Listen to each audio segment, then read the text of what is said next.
As we prepare for Monday's debate in Hempstead, New York, we'll leave you now with some memorable debate moments from years past, from gaffes to witty one-liners. Take a look. I recall yet that President Kennedy had to go for days on end with very little sleep during the Cuba Missile Crisis. Is there any doubt in your mind that you would be able to function in such circumstances? Not at all, Mr. Truitt, and I want you to know that also I will not make age an issue of this campaign. I am not going to exploit for political purposes my opponent's youth and inexperience.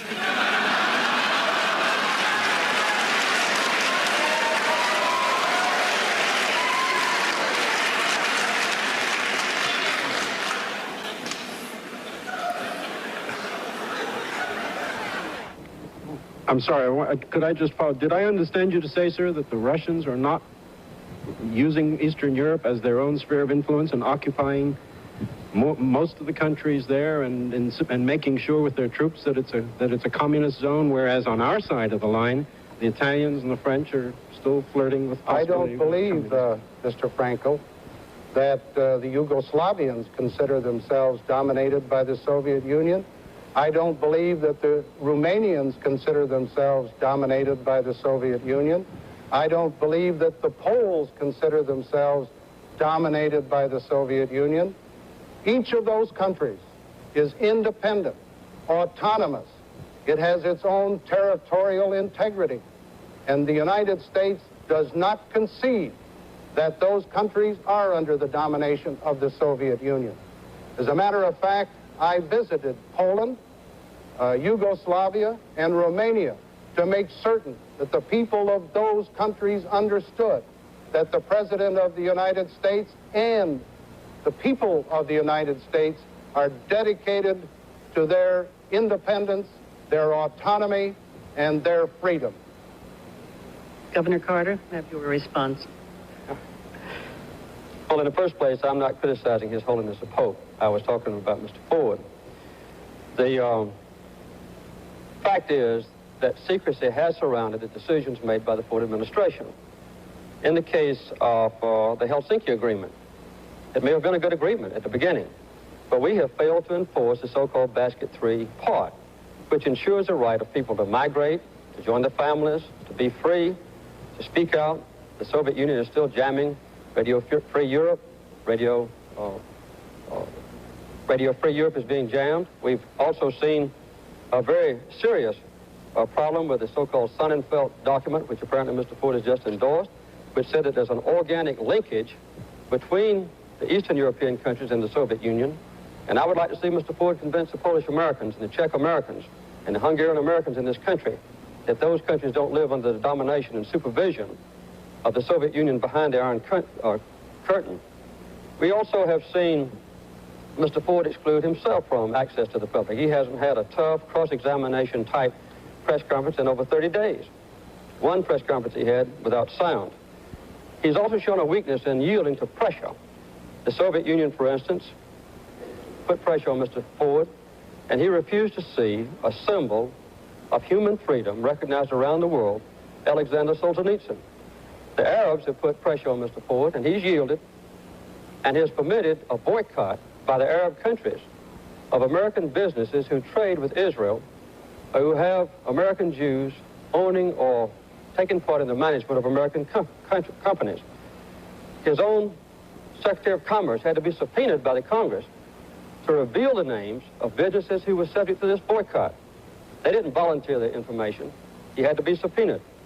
And the last thing I'd like to say is this. This grain deal with the Soviet Union in '72 was terrible, and Mr. Ford made up for it with 3 embargoes, one against our own ally in Japan. That's not the way to run our foreign policy, including international trade. I don't mean to beat this drum until it has no more sound left in it, but to follow up on Brett Hume's question, when you said that it was a hypothetical situation, it is, sir, after all, the reason that we're here tonight, because you are running not just for vice president. And if you cite the experience that you had in Congress, surely you must have some plan in mind about what you would do if it fell to you to become president of the United States, as it has to so many vice presidents just in the last 25 years or so. Let me try to answer the question one more time. I think this is the 4th time that I've had this question. And I think that 3 times. that I've had this question, and I'll try to answer it again for you as clearly as I can. Because the question you're asking is, what kind of qualifications does Gan Quayle have to be president? What kind of qualifications do I have, and what would I do in this kind of a situation? And what would I do in this situation? I would make sure that the people in the cabinet and the people and the advisors to the president are called in, and I'll talk to them, and I'll work with them. And I will know them on a first-hand basis, because as vice president, I'll sit on the National Security Council. And I'll know them on a first-hand basis because I'm going to be coordinating the drug effort. I'll know them on a first-hand basis because Vice President George Bush is going to recreate the Space Council, and I'll be in charge of that. I will have day-to-day activities with all the people in government.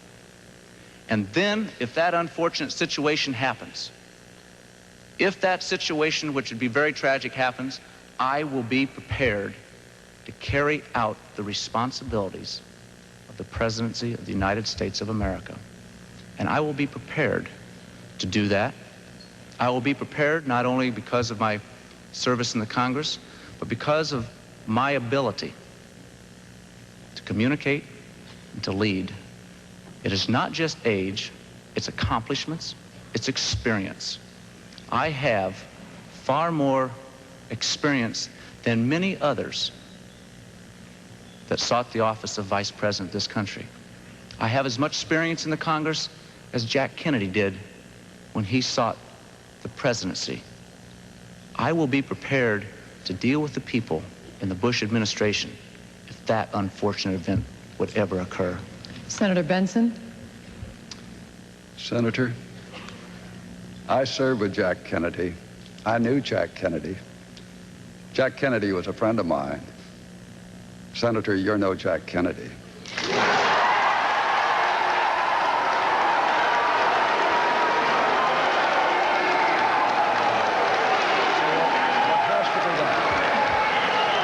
To be done in a situation like that. Please, in a situation like that, you're only taking time is to call in the joint. Your own candidate. That was really uncalled for, Senator.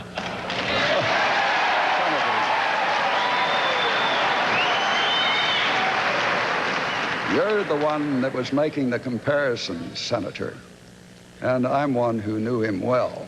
And frankly, I think you're so far apart in the objectives you choose for your country that I did not think the comparison was well taken. For the next 90 minutes, we will be questioning the candidates following a format designed and agreed to by representatives of the two campaigns. However, there are no restrictions on the questions that my colleagues and I can ask this evening, and the candidates have no prior knowledge of our questions. By agreement between the candidates, the first question goes to Governor Dukakis. You have 2 minutes to respond. Governor, if Kitty Dukakis were raped and murdered, would you favor an irrevocable death penalty for the killer? No, I don't, Bernard, and I think you know that I've opposed the death penalty during all of my life. I don't see any evidence that it's a deterrent, and I think there are better and more effective ways to deal with violent crime. We've done so in my own state, and it's one of the reasons why we have had the biggest drop in crime of any industrial state in America, why we have the lowest murder rate of any industrial state in America. But we have work to do in this nation. We have work to do to fight a real war, not a phony war against drugs, and that's something that I want to lead, something we haven't had over the course of the past many years, even though the Vice President has been, at least allegedly, in charge of that war. We have much to do to step up that war, to double the number of drug enforcement agents, to fight both here and abroad, to work with our neighbors in this hemisphere, and I want to call a hemispheric summit just as soon after the 20th of January as possible to fight that war. But we also have to deal with drug education and prevention here at home. And that's one of the things that I hope I can lead personally as the President of the United States. We've had great success in my own state, and we've reached out to young people and their families and been able to help them by beginning drug education and prevention in the early elementary grades. So we can fight this war and we can win this war. And we can do so in a way that marshals our forces that provides real support for state and local law enforcement officers who have not been getting that kind of support. Do it in a way which will bring down violence in this nation, will help our youngsters to stay away from drugs, will stop this avalanche of drugs that's pouring into the country, and will make it possible for our kids and our families to grow up in safe and secure and decent neighborhoods. Mr. Vice President, your 1-minute rebuttal. Well, a lot of what this campaign is about, it seems to me, Bernie, gets to a question of values. And here I do have, on this particular question, a big difference with my opponent. You see, I do believe that some crimes are so heinous, so brutal, so outrageous, and I'd say particularly those that result in the death of a police officer. Those real brutal crimes, I do believe in the death penalty. And I think it is a deterrent. And I believe we need it. And I'm glad that the Congress moved on this drug bill and have finally called for that related to these narcotics drug kingpins. And so we just have an honest difference of opinion. I support it, and he doesn't. Who am I? Why am I here?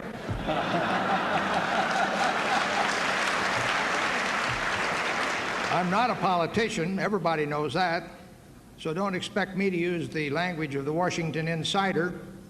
37 years in the Navy, and only one of them up there in Washington. And now I'm an academic. The centerpiece of my life was the Vietnam War. I was there the day it started. I led the first bombing raid against North Vietnam. I was there the day it ended, and I was there for everything in between. 10 years in Vietnam, aerial combat and torture. I know things about the Vietnam War better than anybody in the world. I know some things about the Vietnam War better than anybody in the world. And I know how governments, how American governments can be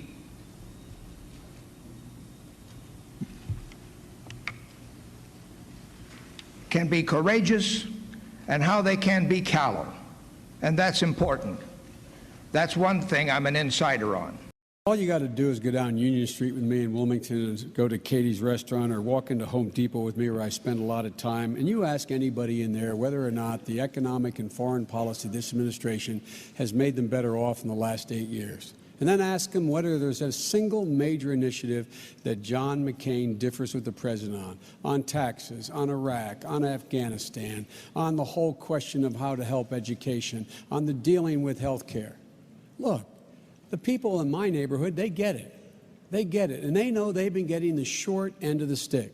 So walk with me in my neighborhood. Go back to my old neighborhood in Claymont, an old steel town, or go up to Scranton with me. These people know the middle class has gotten the short end. The wealthy have done very well. Corporate America has been rewarded. It's time we change it. Barack Obama will change it. Governor. Say it ain't so, Joe. There you go again, pointing backwards again, though. You prefaced your whole comment with the Bush administration. Now, doggone it, let's look ahead and tell Americans what we have to plan to do for them in the future. You mentioned education, and I'm glad that you did. I know that education you are passionate about, and with your wife being a teacher for 30 years, and God bless her, her reward is in heaven, right? I say, too, with education, America needs to be putting a lot more focus on that, and our schools have got to be really ramped up in terms of the funding that they are deserving. Teachers needed to be paid more.